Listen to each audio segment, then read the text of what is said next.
ఇప్పుడు సిజేరియన్ అయిన తర్వాత మనం ఎలాంటి జాగ్రత్తలు తీసుకోవాలి? యూజువల్గా సిజేరియన్ అయినప్పుడు గర్భసంచి వరకు వెళ్ళడానికి almost 7 layers of the abdomen cut చేసుకుంటూ వెళ్ళి బేబీని తీసి మళ్ళీ రీస్టిచ్ చేసి బయటకు వస్తాం.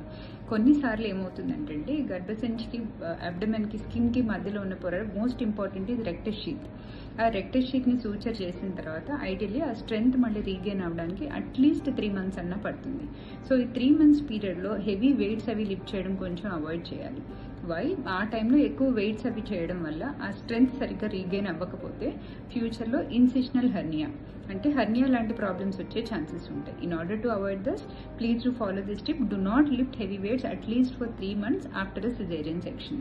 కమింగ్ టు సెక్స్, ఎప్పుడు మళ్ళీ మేము వైఫ్ అండ్ హస్బెండ్ కలిసి ఉండొచ్చు? Ideally 6 weeks after delivery you can start resuming your sex provided using a proper contraception. For more details you can contact me. This is Dr. Shamla, gynecologist, Kompally.